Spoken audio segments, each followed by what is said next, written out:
जरा सोच कर देखिए, आपको घर में डर लगने लगा, भूत प्रेत आत्मा जैसी चीजें महसूस होने लग गईं, कुछ चीजें अपने आप होने लग गईं और वो एक पैरानॉर्मल एक्टिविटी की तरफ इशारा कर रही है।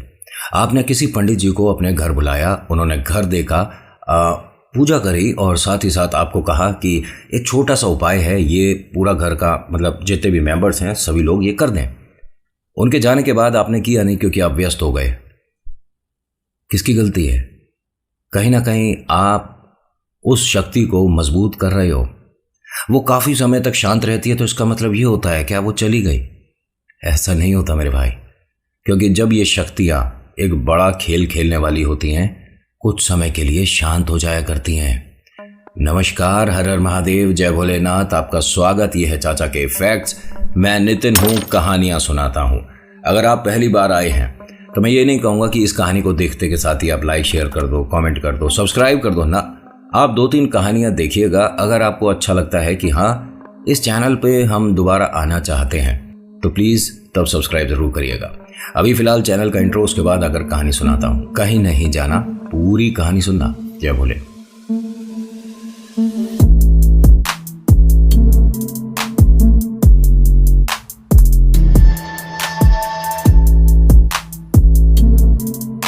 इस कहानी के पिछले 2 भाग मैंने लिंक डिस्क्रिप्शन में रखे हैं, एक बार उन्हें देख लीजिएगा और ज़्यादा अच्छे से हर किरदार को समझ पाओगे। मेघा, निशा, नीरज, इनके मम्मा पापा दीपक, गीता और इनके चाचा चाची प्रमोद, स्वाति इस बात को लेकर चिंतित हैं कि हमारे घर में ये परेशानी जो हो रही है, जो बढ़ रही है, ये दादाजी के गुजर जाने के बाद से है।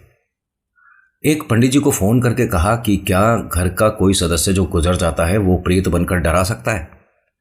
पंडित जी ने साफ मना करा कि तुम कैसे सवाल कर रहे हो? जो तुम्हारे अपने हैं, जो तुम्हारे साथ खुशी खुशी पूरा जीवन बिताए हैं, जिनके लिए तुमने क्रिया करी, घर में पाठ कराया, उनके लिए आपने पिंड मतलब सब कुछ आपने चीज करवाई, वो आपको परेशान नहीं कर सकते। इनफैक्ट आपको एक बात बता दूं आज कि अगर कोई प्रेत बाधा है ना और आप कहते हो कि ईश्वर मदद नहीं करते, एक बार पितृ से कहकर देख लेना। होता क्या है कि यहाँ पर नीरज ने एक तरह से कह सकते हैं कि उस शक्ति को अपने ऊपर बुलाने के लिए एक रास्ता दिखा दिया था। क्योंकि जब वो पाजेब की आवाज़ जो पिछली कहानी में मैंने बताया था मेघा और निशा की तरफ बढ़ रही थी, क्योंकि ये दोनों बहनें सो रही थी और नीरज जागा हुआ था, तो नीरज ने साफ बोल दिया था कि तू जो भी है, तुझे जो भी कोई परेशानी देनी है, तुझे अपना स्थान बना, मेरे शरीर को अपना घर बना। और उसके बाद इसे महसूस हुआ कि कोई ठंडी अजीब सी हवा बहुत तेज़ी से आई और मेरे शरीर में पार होकर निकल गई, ऐसा लगा। उसके बाद से घर में थोड़ी सी अजीब अजीब बातें होने लगी। मेघा, निशा को आवाज़ आती है उस बंद कमरे से, अपने भैया नीरज की, जो कि दादाजी ने बहुत समय पहले बंद कराया था, जिसे हम श्रापित कमरा बोल सकते हैं। उस कमरे से आवाज़ आ रही थी नीरज भाई की। जबकि नीरज को आवाज़ दिया और नीरज अपने वाले कमरे से बाहर आता है, ऊपर वाले फ्लोर पर था, वापस नीचे आता है, सभी से बात करता है, तो नीरज फ़ोन निकालता है और तुरंत पंडित जी को फ़ोन करता है। पंडित जी से पहला सवाल इन्होंने यही किया कि जो दादाजी जब गुजरे उसके बाद से चीज़ें बढ़ी हैं, क्या वो दादाजी है जो कि हमें डरा रहे हैं, परेशान कर रहे हैं? पंडित जी ने मना किया। यही बात मैंने अभी आपको कुछ देर पहले बताई कि भैया पितृ आपको परेशान नहीं करते हैं। प्रेत और पितृ में बहुत फर्क होता है। ये प्रेत से बचाने तक का काम कर देते हैं। आपके शुभ काम में अगर आप पितृ को साथ लेकर चलते हो तो 100% वो काम सक्सेसफुल होता है, सारी चीज़ें अच्छी होती है। कभी आपका घर बन रहा होगा ना, तो एक बार पितृ पूजा करा देना, और ख़ास तौर से जब लेंटर पड़े। और ये मैं नहीं कह रहा, ये किसी बड़े पंडित से बैठकर पूछो। मैं तो कहानी सुनाने वाला एक साधारण सा हूँ, मेरे जैसे 36 फिरते हैं, तो मेरी बातों पे एकदम यकीन नहीं करने का।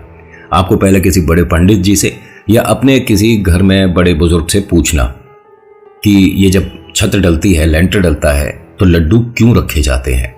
होता क्या है कि नीरज को पंडित जी ने साफ साफ बताया कि बेटा तुम्हारे मन का वहम है और तुम्हें अभी भी कुछ चीज़ें महसूस होती हैं। उसने सारा बताया कि रात ऐसा हुआ है। पंडित जी ने कहा कि ठीक है, फिर एक बार हम 2 दिन बाद आपके पास ज़रूर आएंगे और जो बताकर जाएं इस बार कर लेना। ठीक है पंडित जी, आप आइएगा। ये 2 दिन बहुत भारी पड़ने वाले हैं, क्योंकि शायद नीरज के माध्यम से उस शक्ति को भी पता चला है कि 2 दिन का वक्त मिल चुका है और इस 2 दिन के भीतर यहां पर वो उत्पात मचाना है जो हर किसी के रोंगटे खड़े हो जाए। नीरज ने पंडित जी से बात खत्म करी, फोन काटा और अपनी वाइफ को, होने वाली वाइफ को फोन कर दिया। और कैसी हो? मैं एकदम ठीक हूँ, आप ठीक हो? हाँ हाँ हाँ। अच्छा एक काम करो, आज लंच करोगे मेरे साथ? घर पे आ जाओ, लंच करते हैं। अब मेघा और निशा नीरज को देख रही हैं कि इसे क्या हुआ, भैया को एकदम से ये प्लान कैसे बन रहा है। इनकी होने वाली वाइफ जो है उन्होंने कहा कि नहीं, अभी मैं मम्मा पापा के साथ किसी काम से जा रही थी, बाद में कभी आ सकते हैं अगर आप बुरा ना मानो। सॉरी। नहीं नहीं, बुरे वाली कोई बात नहीं है। चलो ठीक है, तुम जिस काम को जा रही हो वो ज़रूरी है, जाओ। दीपक और गीता ने अपने बेटे से पूछा नीरज से, क्या हुआ और ये घर में तूने हमें क्यों नहीं बताया? तूने तुरंत ही बिटिया को फ़ोन कर दिया। खाने की व्यवस्था तो करनी पड़ती है ना, अगर वो हाँ कर देते तो कैसे होता? अरे मुझे पता था वो नहीं आएगी, मैंने तो ऐसे ही कर दिया बस। अच्छा मैं ये कह रहा था कि मेरी शादी अगले महीने करा दो। नहीं बेटा, अभी नहीं हो सकती। अब दोनों फैमिली ने जब डिसीजन लिया है तो बार बार ये कोई गुड्डे गुड़िया का खेल थोड़ी ना है, जैसा डिसाइड हुआ है वैसे ही होगा। तो नीरज कहता है कि ठीक है। और प्रमोद चाचा, स्वाति चाची, आप कैसे हो? बहुत दिनों बाद। क्या बहुत दिनों बाद? नहीं, आप बहुत दिनों बाद आए, कहाँ थे? दीपक कहता है कि नीरज आज ना नौकरी पे जाने की जरूरत नहीं है, तू अंदर बैठ। हाँ हाँ, मैं भी यही सोच रहा था। और निशा, तू कैसी है? तेरा भाई कैसा है? मेघा, मेघा बड़ी वाली बिटिया है ना तुम्हारी? इसने दीपक और गीता की तरफ देखकर बोला कि मेघा बड़ी बिटिया है ना तुम्हारी? हाँ, और तेरी बहन भी है, इतना नहीं दिमाग में आ रहा। हाँ हाँ, नीरज की बहन है नहीं? हाँ, और ये छोटी वाली निशा। दरवाजा मेरा किसने खोला था? निशा तू थी ना? भैया मैं समझी नहीं, आप क्या बोल रहे हो?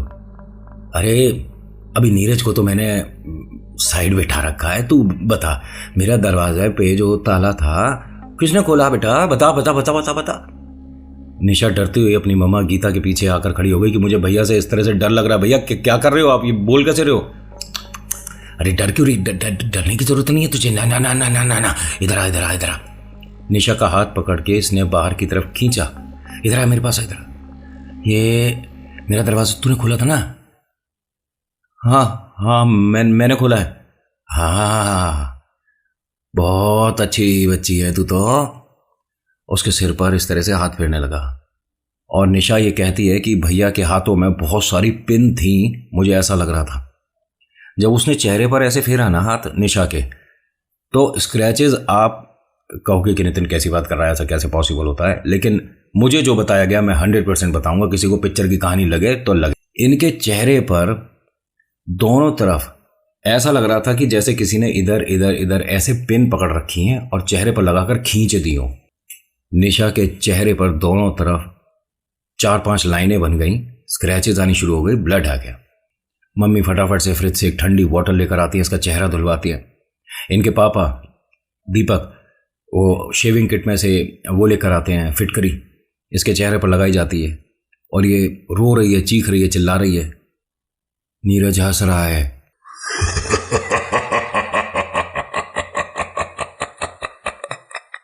प्रमोद एकदम गुस्से में नीरज का हाथ पकड़कर कहते हैं, तुझे तमीज नहीं है? क्या था तेरे हाथ में? मतलब अपनी बहना को इतना कोई कष्ट देता है? हद हो गई तेरे, दिमाग नहीं चल रहा क्या? मूर्ख है क्या है तू? निशा बहुत ज्यादा परेशान थी, बहुत ज्यादा कष्ट में थी। दीपक, गीता, प्रमोद, स्वाति सब ज्यादा ही गुस्से में थे। मेघा बार बार नीरज भैया को देखकर डर रही थी।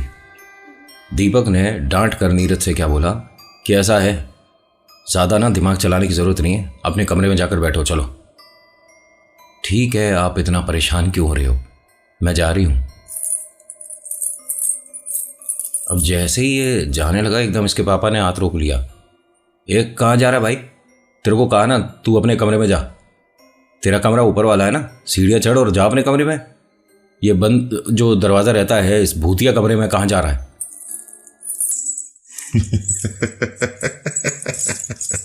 हाथ छोड़ मेरा।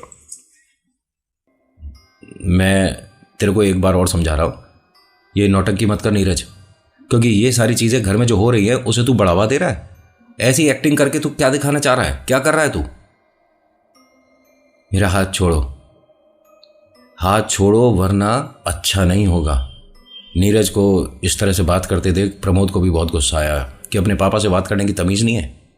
स्वाति, ये बहुत ज़्यादा चहीता था, लाड़ प्यार में बिगड़ गया। और देखो घर में जो ये भूत प्रेत वाली एक्टिविटी हो रही है ना, उसमें नौटंकी करके सबको डराने की कोशिश कर रहा है। और तूने कैसा भाई है, अपने बहन के चेहरे पर देखियो तूने कैसी स्क्रैचेस लगाई हैं, क्या करा है तूने ये? मैं तो प्यार ही किया था उसे। स्वाति ने कहा कि आसपास ना देख लूं तुझे, निशा और मेघा के आसपास मत दिख जाइयो तू मुझे। अच्छा, तेरा नाम स्वाति है ना? अब ये स्वाति जी के पास आकर खड़ा हुआ। ये स्वाति से न जाने क्या क्या बात कर रहा था। प्रमोद यहाँ से दीपक और गीता के पास आया और कहता है कि भैया आपने एक चीज़ नोटिस करी है, जब भी ये चल रहा है पजेब की आवाज़ कैसे आ रही है? पापा ने कहा कि ये नौटंकी कर रहा है ना, हो सकता है इसने पायल पजेब कुछ पहन भी रखी हो। इसने अभी बनियान पजामा पहन रखा था, भाई सोकर उठा है अभी। एकदम प्रमोद आता है, नीरज के पैर के पास आकर थोड़ा सा पजामा जो है नीचे से हटा कर देखता है, वो एकदम पैर पीछे झटकता है। क्या है, क्या क्या क्या चाह रहा था? मैंने कहा ना तू मेरे से दूर रहे, 2 बार तेरे को समझा चुकी हूं, अब नहीं समझाऊंगी, जा यहां से। और ये भागता हुआ अपने कमरे में, मतलब वो जो भूत वाला कमरा था उसमें जाकर अंदर दरवाज़ा बंद कर लेता है। तुरंत इन्होंने पंडित जी को फ़ोन करा, सारी चीज़ें बताई। पंडित जी ने कहा कि आपके घर में चीज़ें बढ़ती जा रही हैं, और देखिए मैं आपको साफ साफ बता चुका हूँ, 2 दिन तक आपके घर में वो पूजा नहीं हो सकती जो आप करवाना चाहते हो। वैसे तो तकरीबन और 12-13 दिन चाहिए, लेकिन अब जब स्थिति इतनी ज़्यादा ख़राब हो गई तो 2 दिन तो कम से कम आपको उस शक्ति को रोकना होगा। मैंने आपको जो चीज़ें बताई हैं। तभी गीता गुस्से में क्या बोलती है कि पंडित जी आप जो बता रहे हो हम नहीं कर पा रहे, हम सब बिल्कुल परेशान हो चुके हैं। आपको पता है कि निशा के चेहरे पर उसने न जाने कैसे हाथों से इतनी बुरी तरह से नोचा है। निशा बेटी के साथ हो रहा है ये। हाँ, और नीरज ने अंदर जाकर उस कमरे को बंद कर लिया है। आप प्लीज़ आ जाइए, हमारे बस की बात नहीं है ये कि हम अपने आप कुछ कर दें या आप जो बताओगे हम कर देंगे, उसके बाद घर में सॉल्यूशन हो जाएगा। ये चीज़ ज़्यादा बढ़ गई है।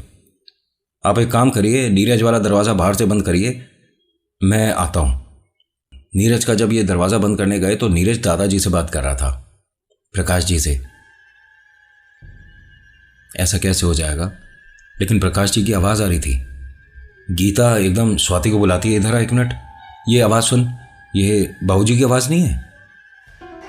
हाँ, बाबूजी की आवाज़ है और नीरज की आवाज़ आ रही है।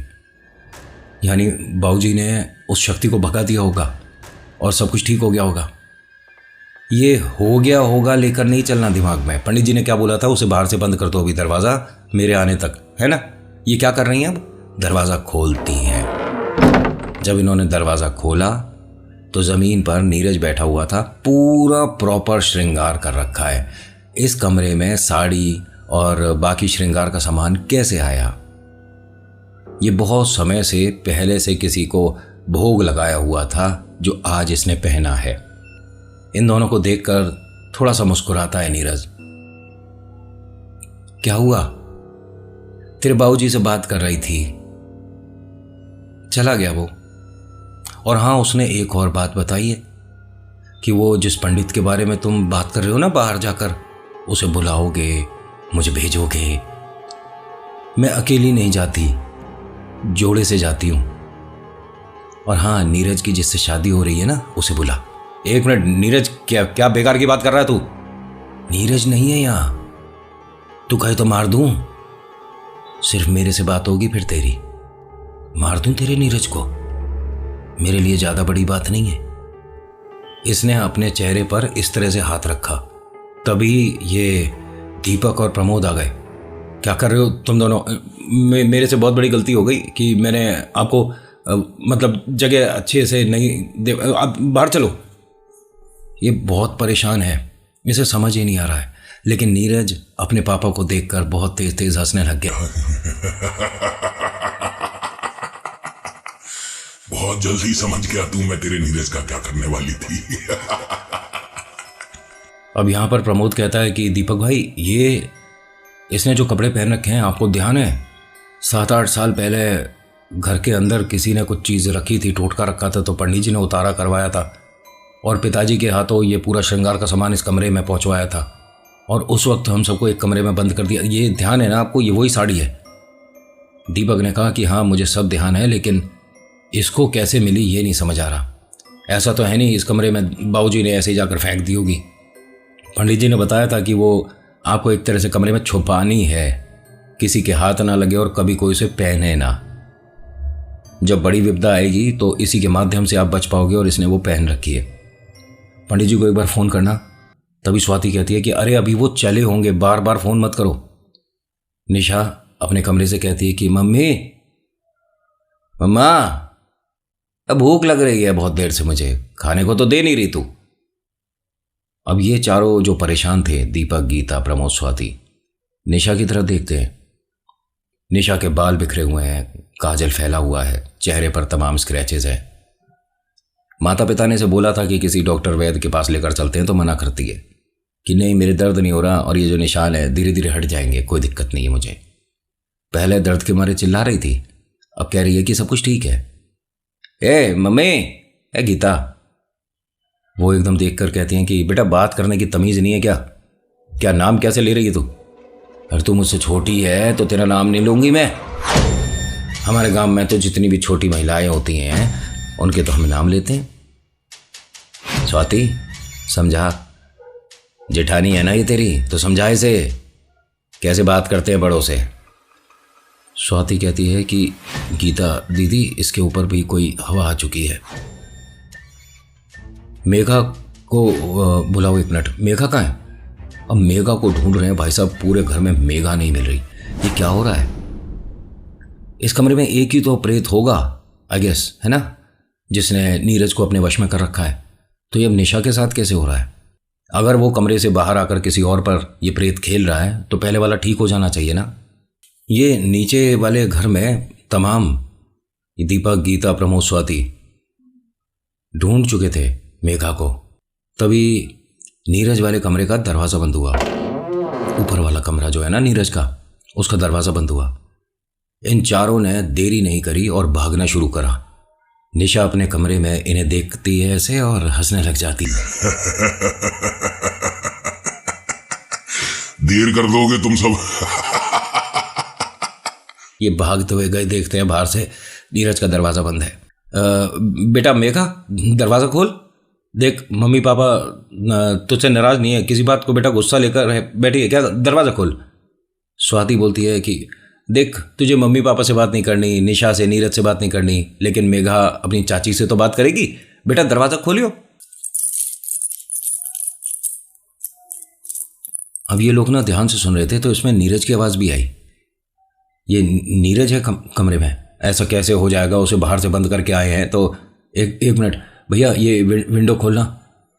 तो विंडो अंदर से बंद थी, लेकिन इनके जो चाचा हैं उन्होंने काफ़ी प्रेशर से काफ़ी धक्का लगाया तो विंडो खुल गई। देखते क्या हैं कि ये जो मेघा है ना, ये चुनरी से पंखे में फंदा बना रही है, गले में लपेट रही है।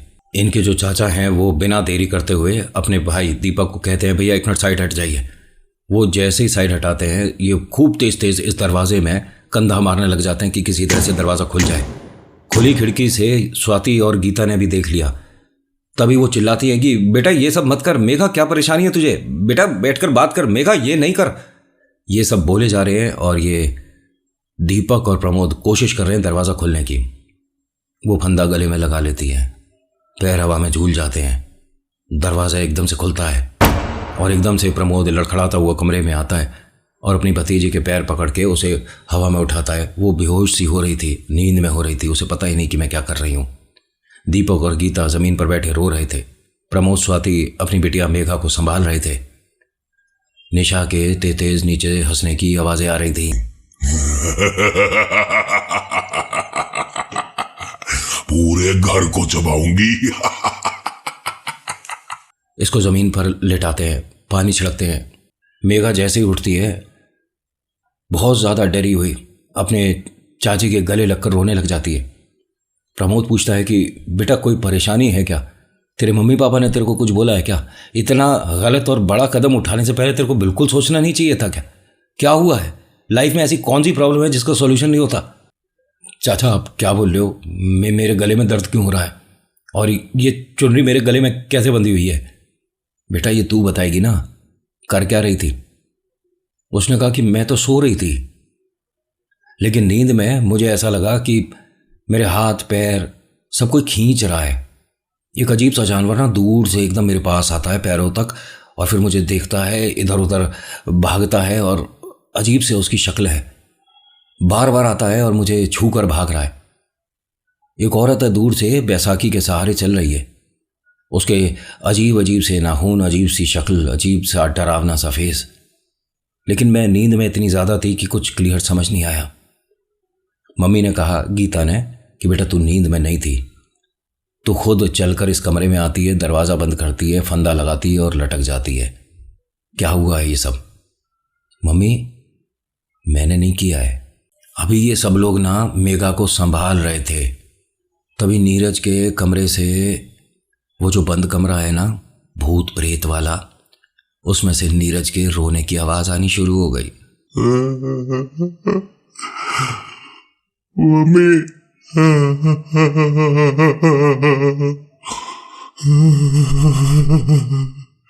पापा मेरे दर्द हो रहा है पापा। दीपक ने एकदम उस कमरे की तरफ देखा। बेटा नीरज। हाँ दर्द हो रहा है पापा।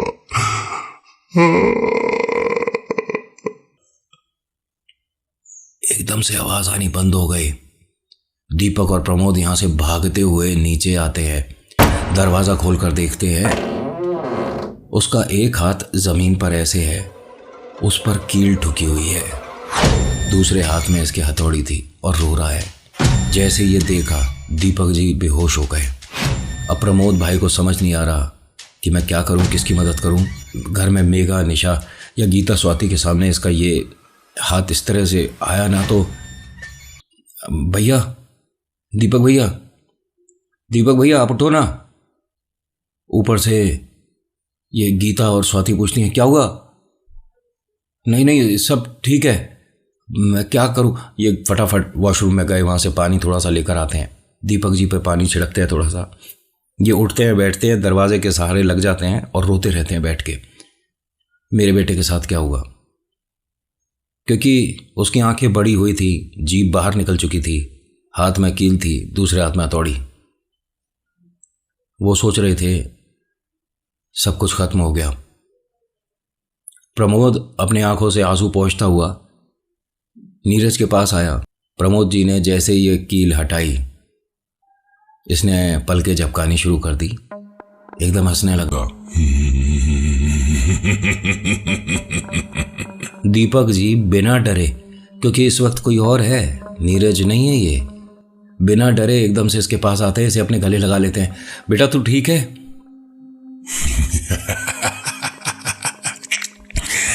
पूरे घर को चबाऊंगी मैं। अब ये उठकर गोल गोल घूमने लग गया। इनकी हालत ऐसी हो रही थी कि भाई ऊपर पिटिया परेशान है, नीचे जो निशा है उसके चेहरे पर स्क्रैचेस हैं, वो हंस रही है, वो अजीब सा बर्ताव कर रही है, और यहाँ नीरज के साथ तो आप जानते ही हो। ये प्रमोद और दीपक बहुत ज़्यादा परेशान थे। तभी इनके रसोई से सारे बर्तन ज़मीन पे गिरे, कांच का जितना भी सामान था वो एक एक करके गिर रहा है घर में। ये मानो कि घड़ियों पे लगे कांच भी इस हंसी को बर्दाश्त नहीं कर पा रहे थे, वो चटक रहे थे। तभी यहाँ पर डोरबेल बजती है। ये नीरज, निशा, मेघा सब शांत हो जाते हैं। दीपक और प्रमोद जाकर दरवाज़ा खोलते हैं तो ये पंडित जी हैं। पंडित जी ने घर में कदम रखते के साथ ही इन दोनों से कहा कि अब कौन कौन ऐसा है घर में जिस पर यह समस्या नहीं है, बस उसे बुला लो। पंडित जी आपको कैसे पता कि घर में काफ़ी लोगों पे ये प्रॉब्लम आ गई है। मेघा, निशा, नीरज पे तो आई गई होगी। हाँ पंडित जी बुलाओ।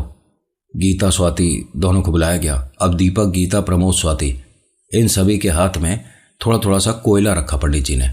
वो अपनी तैयारी के साथ आए थे, उन्हें पता है यहाँ पर किस शक्ति के सामने आपको बैठना है। इन सभी को बोल दिया कि जब तक मैं घर में हूँ, जब तक आपको प्रॉब्लम्स दिख रही हैं, सब कुछ शांत नहीं होता, कोयला हाथ से नहीं छूटना चाहिए। ये मानो कि अगर आपके हाथ से कोयला छूटा तो तीनों बच्चों में से एक बच्चा चला जाएगा। मेघा, निशा, नीरज, कोई भी भोग लग जाएगा। और इसमें एक बात बताऊं आपको, वो जो बिटिया आई थी ना, जिससे नीरज की शादी हो रही है, एक उसके साथ भी गई है। वो भी बच्ची ठीक नहीं होगी, लेकिन आप लोगों से कह नहीं रहे हैं। आप बात कर लेना उनसे भी। अब यहाँ पर गीता और स्वाति भी परेशान होते हैं, उस बिटिया ने क्या बिगाड़ा है।